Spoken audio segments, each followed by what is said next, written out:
Hello everyone, welcome to Honara's Arts and Lifestyle channel. Today's video is also going to be a continuation of the Shavataram series, wherein I will be showing you on how to transform my Vishnu idol into Lord Buddha. This Alankaram is going to be something which is really quick and very creative. So just in case if you also want to learn this beautiful Alankaram and if you also want to listen to a beautiful story, then don't miss to watch this video till the end. And now without wasting much time, let me just show you the final outcome.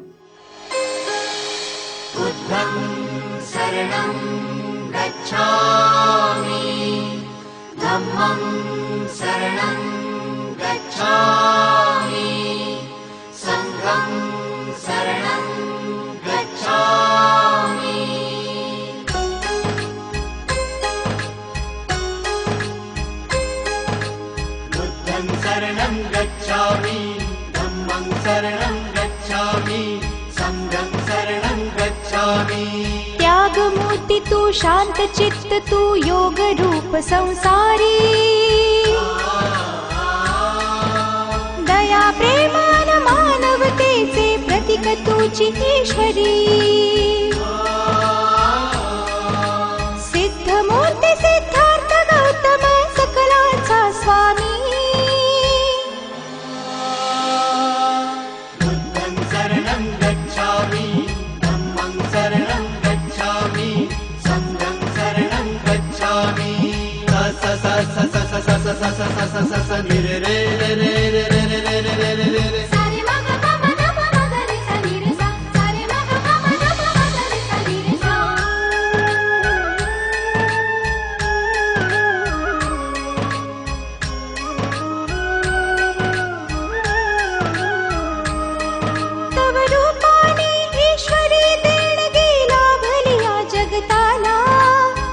कल्याणा कारण ठरला गौतम या विश्वाला तव रूपाने ईश्वरी देणगी लाभलिया जगताला जग कल्याणा कारण ठरला गौतम या विश्वाला अत्याचारी बलशाली नमिले पवित्र पुण्य विहारी तथागताने मार्ग दाविला मोक्षाचा संसारी बुद्ध धर्म जगताला प्रेरक बुद्ध चितारणहारी बुद्धं शरणं गच्छामि धम्मं शरणं गच्छामि संघं शरणं गच्छामि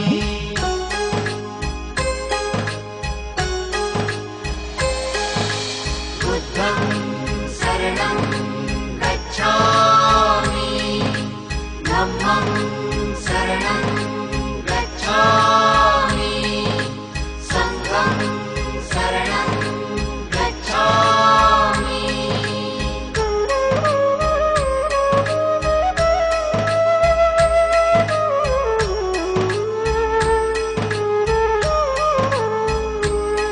तू दयावंत प्रति सत्य स्वरूप परमार्थाचा तू प्रतीक ममतेचा वात्सल्याचा भंडार जणू तू धनिक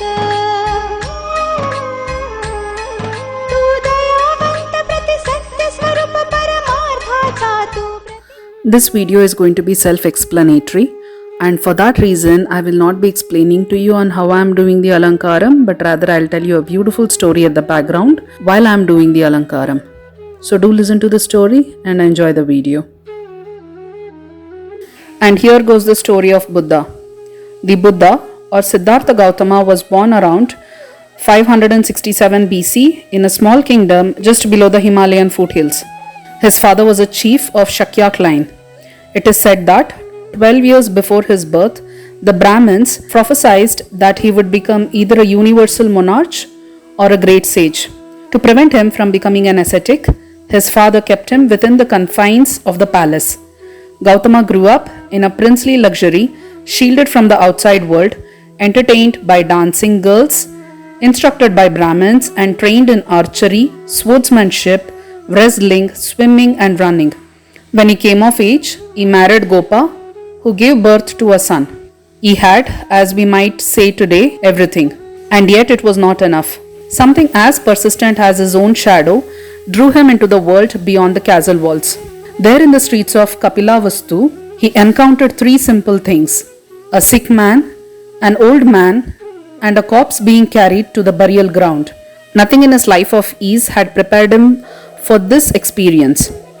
When his charioteer told him that all beings are subjected to sickness, old age, and death, he could not rest. As he returned to the palace, he passed a wandering ascetic walking peacefully along the road, wearing the robe and carrying a single bowl of a sadhu. He then resolved to leave the palace in search of the answer to the problem of suffering. After bidding his wife and child a silent farewell without waking them, he rode to the edge of the forest. There he cut his long hair with his sword and exchanged his fine clothes for a simple robes of an ascetic. With these actions, Siddhartha Gautama joined the whole class of men who had dropped out of Indian society to find liberation. There were a variety of methods and teachers, and Gautama investigated many: ascetics, materialists, idealists, and dialecticians. The deep forest and the teeming marketplace were alive with the sounds of thousands of arguments and opinion, unlike in our time. Gautama finally settled down to work with two teachers. From Arada Kalama, who had 300 disciples, he learned how to discipline his mind to enter the sphere of nothingness. But even though Arada Kalama asked him to remain and teach as an equal, he recognized that this was not liberation and left. Next, Siddhartha learned how to enter the concentration of mind, which is neither consciousness nor unconsciousness, from Udraka Ramaputra. But neither was this liberation, and Siddhartha left his second teacher. For 6 years, Siddhartha, along with 5 companions, practiced austerities and concentration. He drove himself mercilessly, eating only a single grain of rice a day, pitying mind against body. His ribs stuck to his wasted flesh, and he seemed more dead than alive. His 5 companions left him after he made the decision to take more substantial food and to abandon asceticism. Then Siddhartha entered a village in search of food. There, a woman named Sujata offered him a dish of milk and a separate vessel of honey. His strength returned. Siddhartha washed himself in the Nairanjana river and then set off to the Bodhi tree. He spread a mat of kusha grass underneath, crossed his legs and sat. He sat, having listened to all the teachers, studied all the sacred texts, and tried all the methods. Now there was nothing to rely on, no one to turn to, nowhere to go. He sat solid and unmoving and determined as a mountain until finally, after 6 days, his eyes opened on the rising morning star, so it is said, and he realized that what he has been looking for had never been lost, neither to him nor to anyone else. Therefore, there was nothing to attain and no longer any struggle to attain it. Wonder of wonders, he is reported to have said, this very enlightenment is the nature of all beings, and yet they are unhappy for lack of it. So it was that Siddhartha Gautama woke up at the age of 35 and became the Buddha, the awakened one, known as Shakyamuni, the sage of the Shakyas. For 7 weeks, he enjoyed the freedom and tranquility of liberation. At first, he had no inclination to speak about his realization. He felt it would be too difficult for most people to understand. But when, according to legend, Brahma, chief of 3000 worlds, requested that the awakened one teach, since there were those whose eyes were only a little clouded over, the Buddha agreed. Shakyamuni's 2 former teachers, Udraka and Arada Kalama, had been both dead only a few days earlier, and so he sought the 5 ascetics who had left him. When they saw him approaching the deer park in Banaras, they decided to ignore him since he had broken his vows. Yet they found something so radiant about his presence that they rose, prepared a seat, bathed his feet, and listened as the Buddha turned the wheel of the Dharma, the teachings, for the first time. So I will be ending the story of Buddha over here. but there are lots and lots of preachings and the four noble truths that he has preached about, which can actually be narrated and discussed about. But because there is no time left in this video, I would like to end the story over here. I'm pretty sure you'll be able to find about his preachings in Google when you search for it. So do read some of his preachings because they are so good and so true. Now, having said this, I hope you all have liked the story of Buddha. बुद्धं शरणं गच्छामि धम्मं शरणं गच्छामि संघं शरणं गच्छामि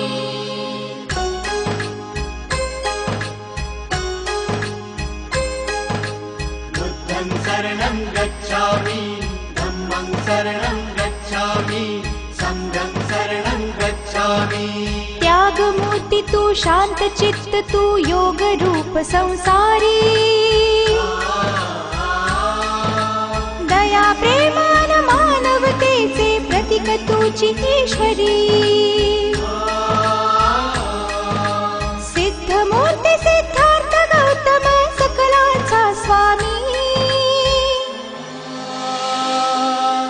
बुद्धं शरणं गच्छामि धम्मं शरणं गच्छामि संघं शरणं गच्छामि स स स स स स स स स स स स नि रे रे रे रे रे रे रे रे रे रे रे रे सारे म ग प म ध प म ग रे सा नि रे सा सारे म ग प म ध प म ग रे सा नि रे सा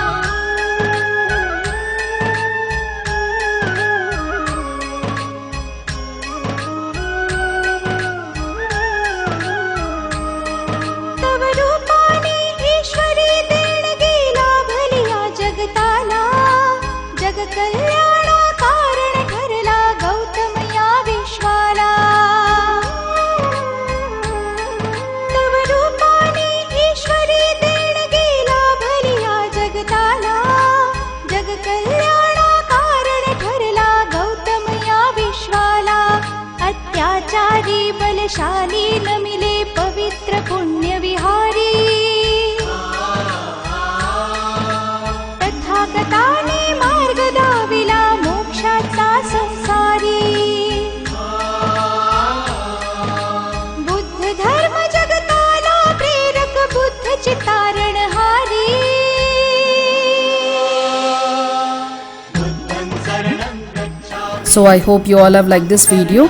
If so, please click on the like button and subscribe to my channel, and don't forget to click on the bell icon to get automatic notifications every time I release a new video. Thank you.